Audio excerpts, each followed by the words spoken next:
नमस्कार दोस्तों, आज की क्लास में हम सीखेंगे कि कैसे क्वेश्चन को हम 2 सेकंड में सोल्व कर सकते हैं। जैसे फॉर एग्जांपल के लिए आपके पास है ये समतुल्य बट्टा से रिलेटेड क्वेश्चन है। क्वेश्चन आपके पास है कि 25%, 20% और 10% के समतुल्य आपको एक बट्टा निकालना है। पहले मैं सोल्व कर देता हूं कि इसका आंसर आप कैसे 2 सेकंड में ला सकते हो। इस क्वेश्चन का अगर आप मुझसे आंसर पूछोगे तो इसमें बी ऑप्शन सही है। अगर आप इस क्वेश्चन का मुझसे आंसर पूछोगे तो इसमें आपके पास है सी ऑप्शन सही है। अगर आप मुझसे इस क्वेश्चन का आंसर पूछोगे तो मैं ये कहूंगा कि आपके पास है इसमें बी ऑप्शन सही है। अब आप ये कहोगे कि सर हो सकता है कि ये तो आपने रट रखे हो इसलिए आप आंसर तुरंत बता रहे हो, बल्कि ऐसा कुछ नहीं है। आपसे जस्ट 1 मिनट के बाद आप भी इनके आंसर सिर्फ और सिर्फ ओनली फॉर 2 सेकंड में बता पाओगे। लेकिन उससे पहले आप 1 मिनट का जो कॉन्सेप्ट है उस 1 मिनट के कॉन्सेप्ट को समझ लीजिएगा कि वो कॉन्सेप्ट क्या है आपके पास में। देखिएगा, अगर मान लीजिए समतुल्य बट्टा का कोई भी क्वेश्चन आपकी एग्जाम में आता है, चाहे यहां पर आपको 3 बट्टा दे रखा हो, चाहे 4 डिस्काउंट दे रखा हो, चाहे कितने भी डिस्काउंट दे रखे हो, आपको क्या करना है, आपको सिर्फ एक काम करना है। और काम क्या करना है कि ये जितने भी ऑप्शन दिखाई दे रहे हैं इन ऑप्शनों को आपको डीएस निकालना है, यानी डिजिटल सम निकालना है। और जिस ऑप्शन का डिजिटल सम 1 आएगा वही आपका आंसर होगा। बिल्कुल आपने सही सुना, एक बार फिर से सुनिएगा, जिसका डीएस आपके पास है 1 आएगा वो आपका करेक्ट आंसर रहेगा। फॉर एग्जांपल के लिए जैसे आपके पास है ये कोई क्वेश्चन है, हम इनका डीएस चेक करते हैं कि डीएस कितना है। इसका डीएस कितना आपके पास है 4 है, आंसर नहीं है। इसका डीएस कितना है 4 और 6 10, और 10 में डीएस कितना हो जाएगा, वापस आपके पास है 1। इसका मतलब ये करेक्ट आंसर है। इसका डीएस 5 है, आंसर नहीं है। इसका डीएस 9 है, तो ये आपका आंसर नहीं होगा। कुछ और क्वेश्चनों से हम जरा सीखते हैं। देखिएगा, जैसे आपके पास है ये क्वेश्चन है। क्वेश्चन क्या है आपके पास है, काफी बड़ा क्वेश्चन है, लेकिन आपसे वादा किया था कि आपको सिर्फ 2 सेकंड में आंसर देना है। तो आपसे क्या पूछा है सर, हमसे इसने खुल छूट पूछी है, यानी कि डिस्काउंट आपसे पूछा है। तो आप ये कह सकते हो, देखिए डीएस निकालिए। इसका डीएस कितना है 4 है, सर आंसर गलत है हमारे पास 5। इसका डीएस कितना 8 है, इसका डीएस कितना है 5 है। इसका मतलब ये एकदम करेक्ट आंसर है आपके पास है। आप ये कह सकते हो 7 और 3 10, और 10 का डीएस कितना होता है आपके पास है 1 होता है। इसी तरीके से आप एक और क्वेश्चन की प्रैक्टिस करिए। क्वेश्चन आपके पास है यह 10%, 15%, 20% की क्रमिक छूटों के समतुल्य बट्टा बताना है। आप ये बताइए डीएस कितना है 4, ऑप्शन गलत है। डीएस कितना है 9, ऑप्शन गलत है। ये देखिए 8 8 16, 16 और 3 कितना हो जाएगा आपके पास है 19।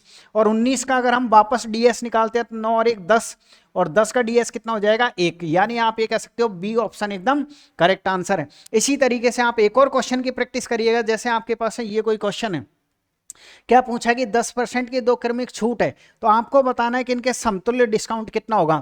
आप ये कह सकते हो ए ऑप्शन को देखिए 9 और 1 10, इसका मतलब ये एकदम करेक्ट आंसर है। एग्जाम में क्वेश्चन चाहे क्वेश्चन किसी भी एग्जाम का हो आपके पास है, चाहे रेलवे, एएलपी टेक्नीशियन, एनटीपीसी, चाहे एसएससी का कोई पेपर हो, ये ट्रिक्स आपकी सब जगह काम करेगी। जैसे फॉर एग्जाम्पल के लिए आपके पास है ये क्वेश्चन है। अगर आपको क्वेश्चन दिखाई दे रहा तो जल्दी से आप बताइएगा कि इसका आंसर क्या आप 2 सेकंड में बता सकते हो कि नहीं बता सकते हो। देखिए ऑप्शन हम चेक करेंगे, ये 9 है, ये 6 है आपके पास है, ये 4 है, यानी 10, यानी सर बी ऑप्शन एकदम करेक्ट आंसर है। क्या पूछा था क्वेश्चन है सर, एकल छूट, यानी कि आप ये कह सकते हो कि डिस्काउंट आपसे पूछा था। जिस तरीके से ये यूनिक ट्रिक्स बनाई गई है आपके लिए, हर यूनिक ट्रिक्स के पीछे एक टर्म्स और कंडीशन होती है। आप जरा समझिए कि ये जो मैंने आपको आंसर्स बताए, ये यूनिक ट्रिक्स के पीछे की क्या टर्म्स और कंडीशन है, आपको कहां पर ये लगानी है। आपने जितने भी क्वेश्चन ये देखे होंगे अभी तक, हमने जो क्वेश्चन सरल किए हैं, आप जरा गौर करिए सभी क्वेश्चनों पर। क्वेश्चनों की क्या खास बात थी सर, इन क्वेश्चनों में एक संख्या दे रखी है 10%, इस क्वेश्चन में एक संख्या दे रखी है 10%, इस क्वेश्चन में एक बट्टा आपको दे रखा है 10%। यानी कि आपको क्या समझ में आया कि ये जो ट्रिक्स है आपके पास है कब काम करेगी, जब आपको एक डिस्काउंट 10% दे रखा हो। एक डिस्काउंट कितना दे रखा हो 10%। अब आपके दिमाग में ये क्वेश्चन आएगा कि सर मान लो 10% की जगह कोई अदर दे रखे हो, तो हम सबका सॉल्यूशन यहां पर करेंगे।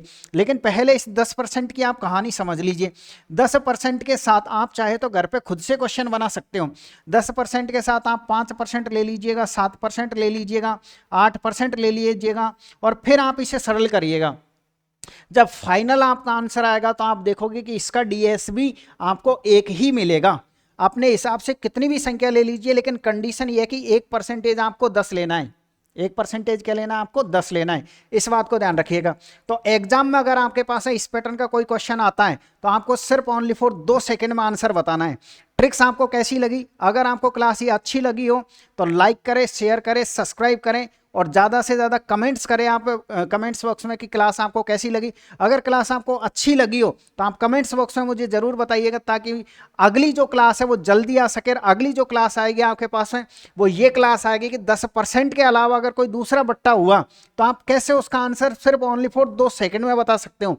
अगली क्लास के लिए आप वेट करें, जब तक के लिए आप सभी को नमस्कार।